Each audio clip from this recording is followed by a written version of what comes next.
Hey guys, welcome back to a new video. In this video I have a Q&A round for you.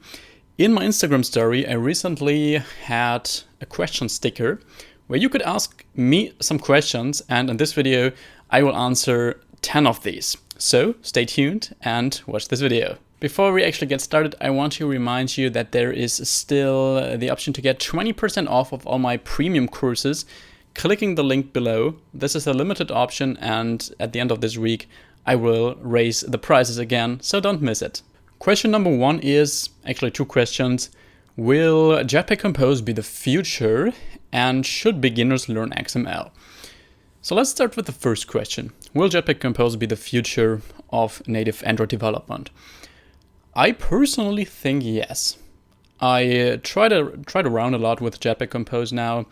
I used it in my apps, and it's definitely superior to XML. It still has its issues, so not everything is possible by now as easy as it is with XML. For example, shared element transitions, for example, recycle view item animations. But a lot of stuff is actually much easier now, and especially styling your app and making it have a custom look is a lot easier now. The thing is, it will take quite a while until it will be the standard. You know, there are companies out there who have apps with hundreds of thousands of lines of code, and they can't just press that one button that will transform their app from XML to Jetpack Compose.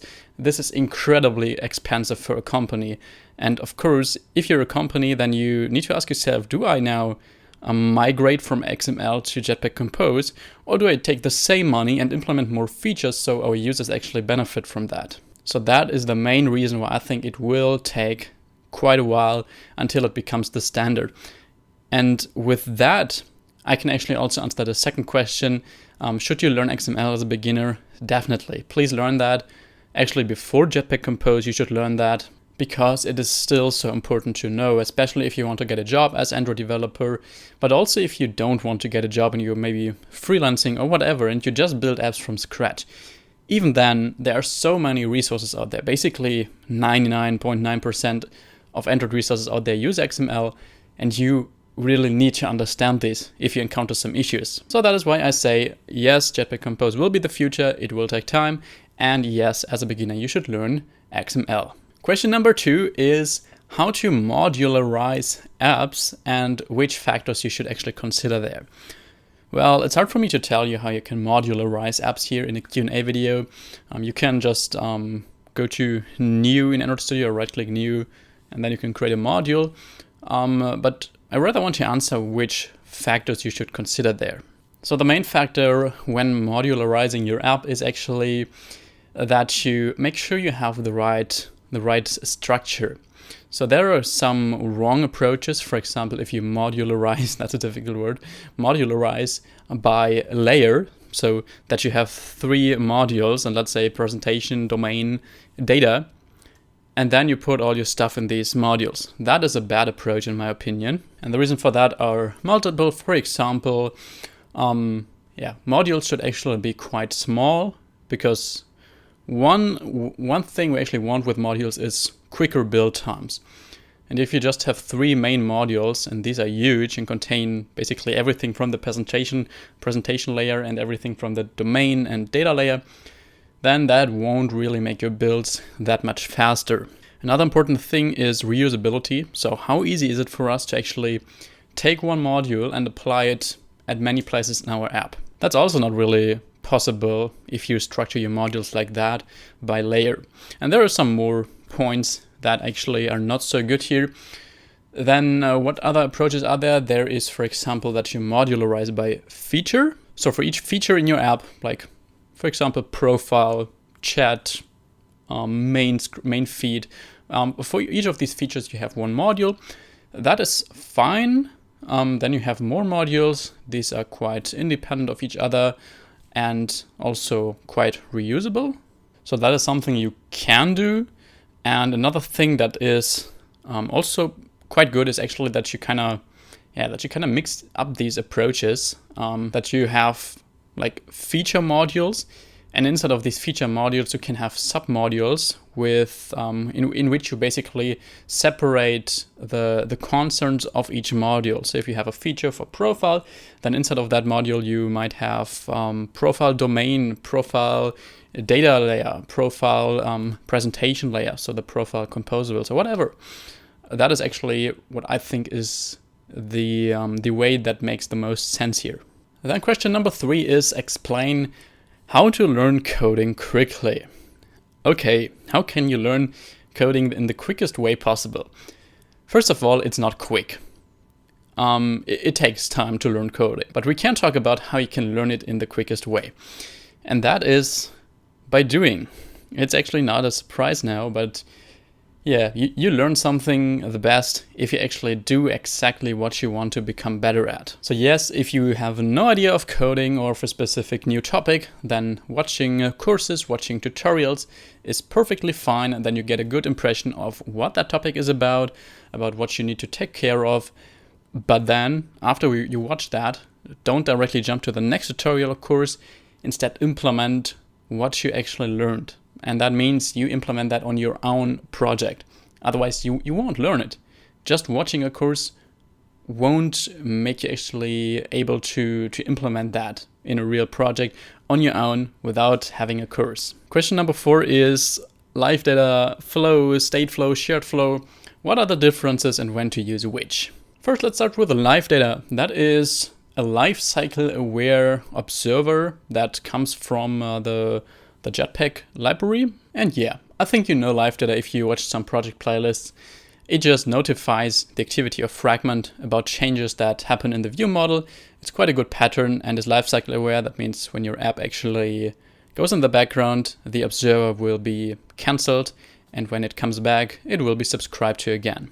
Then we have flows. Flows work kind of similar to LiveData.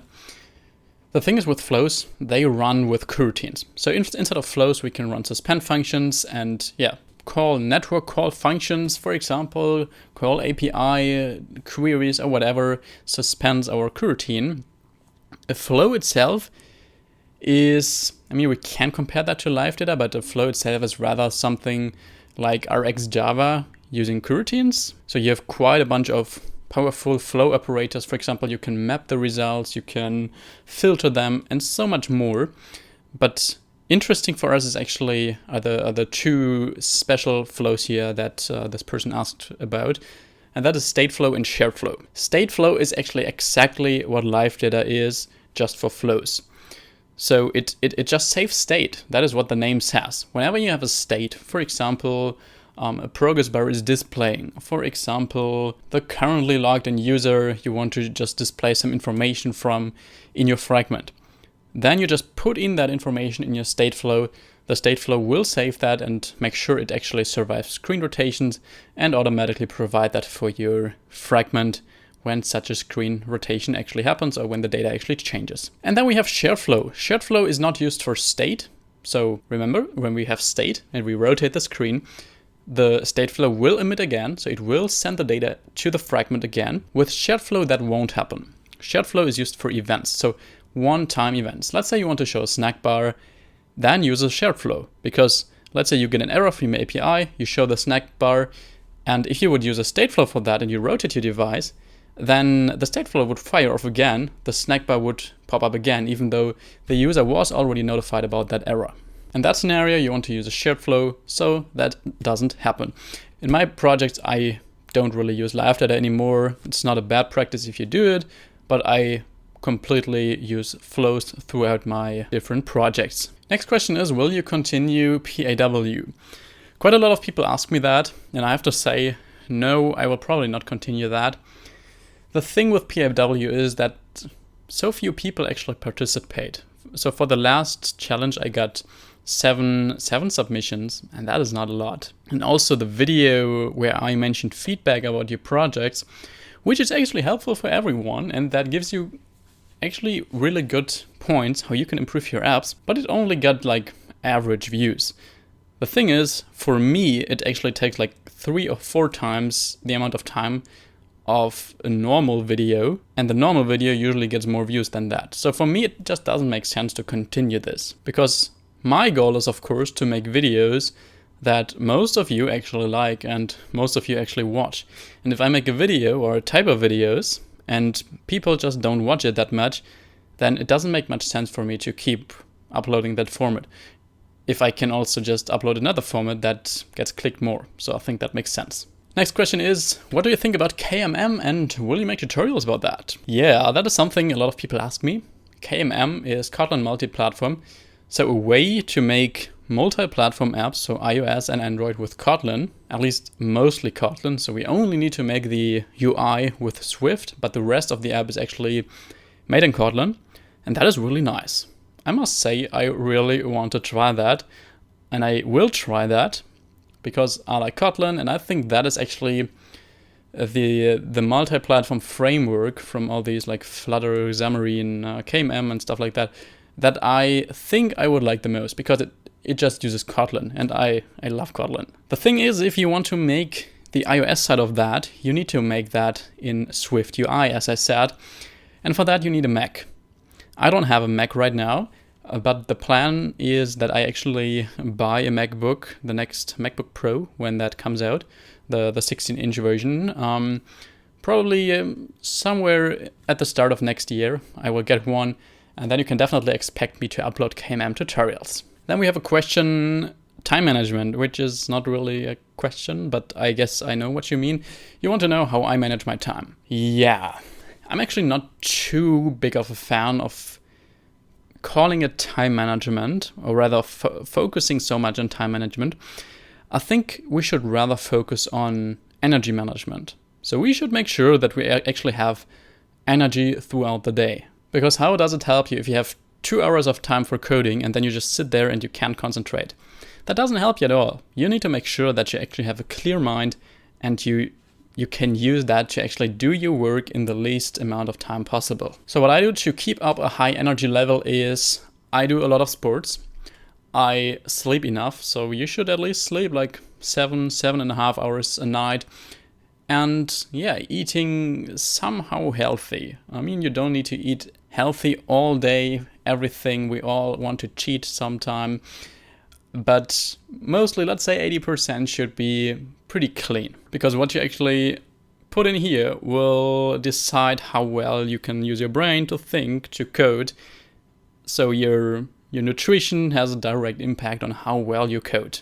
And if you know that, then we can think about time management, about things like the Pomodoro technique. That is, for example, what I use. So I work in 50-minute blocks. So I have 50 minutes work, 10 minutes break, 50 minutes work, 10 minutes break. That just allows me to easily track how much I actually worked. So I can say, okay, today I make 9 of these Pomodoro cycles. And then, yeah, in that time, I'm usually pretty productive because I usually have these breaks. And I know that in these 50-minute blocks, I'm not distracted. I don't touch my phone. I don't do anything else than working. And that helps me to actually get a lot of stuff done in not so much time. Another point for time management is actually do the stuff first that is the most important to you. If you want to go to the gym and you just don't find the time, then wake up early and do it. Nobody can take you away that time that you were in the gym if you did that before going to your job or so. And you will feel excellent if you actually do that when you come home in the evening. Next question is how to actually properly read the Android documentation. Well, that is something actually people ask me quite often. And I must say, I don't like calling it like that because you shouldn't read the documentation. I know that sounds weird now, but what I mean is don't read it like a book. So you don't sit there and read from A to Z, whatever stands in there. I rather think of a documentation like a dictionary. So you work on your project and you encounter an error and you want to know how to solve that. Then you Google that, documentation pops up, and then you can look into that and hopefully solve your error with that, or actually just learn a little bit more about your problem. Or if you're actually learning a new topic, then I think the documentation is an excellent way to start that, because it usually has that getting started or quick start section that just leads you through everything. And I don't think there is a special way of reading that. You just read it, I guess, and then you apply that. Next up, we have a question: how to beat procrastination. That seems to be something very many people deal with and encounter. The thing, or what I think, how you can beat procrastination is first ask yourself, why do you procrastinate? There must be a reason. Procrastination just means, hey, right now, looking out of the window is more interesting to me than actually coding.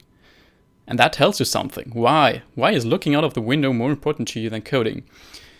One reason could, for example, be you just lack concentration. You just work for 4 hours straight and you really need a break. Then take that break. That's totally fine. But if you actually encounter that over and over again and you have enough breaks and rest and sleep and all that stuff, and you still procrastinate, then that can actually tell you that maybe what your job is not what you really want. And that is not a bad thing, but it just tells you should also try something else. Because if you feel like you don't want to code, then you also shouldn't code. I think that makes sense. And you also shouldn't force yourself to do it. Coding should be something we actually like to do, we enjoy doing. And yeah, there are times where it's hard, where you have to push through it. But if you, as I said, if that's just happening every single day over weeks and months, that you don't enjoy it and that you procrastinate, that you prefer looking out of the window, that you prefer scrolling through Instagram, then think about if this is really what you want. And we got the last question, which is about, will Android development, native Android development, actually die in future, or is it already dead? Because there are so many hybrid frameworks like Flutter, KMM, and all that stuff. No, that's not the case. It's not dead. Native Android development has its place and will have its place for quite a while, so it won't go anywhere anytime soon. The thing with native Android development is there are still a lot of use cases where you have to use a native app. There is no way around that. For example, if you really do things that need the device's hardware a lot, like sensors, like media playback and all that stuff that is very platform specific to Android, for that, using or actually making that app in native is so much better than actually using Flutter or so. Because for Flutter, yes, you can also kind of use these things in Flutter, but there need to be plugins for that, and these plugins need to be written in native language. So yeah, you kind of need native. So there is a place for native out there. If you just have an app that maybe pulls some data from a network and saves that in a database, just basically a form app, for example, where you put in some data, you get out some data, you save some data, you upload some data, where the whole purpose is basically just displaying data and dealing with data.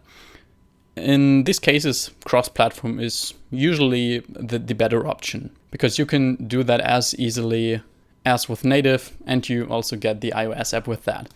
So in that case, I agree that cross-platform might make more sense, especially if you're freelancing and stuff like that, but that doesn't mean that there are no jobs with native Android development out there. There are a lot, and I think it's actually a really good way to position yourself and to just choose that as your niche, to be the expert of native Android development. Because even if cross-platform grows and grows and grows, there will still be a demand for native apps. And if you are the expert for that, you can stand out really well, because if there are so many cross-platform developers but only so many native developers, then that is a good thing for you and you can charge more. So that is it for this video. I hope you enjoyed it, and don't forget to actually check out the link down below where you can still get 20% off all my courses on my website, which is a limited chance to get these for a cheaper price.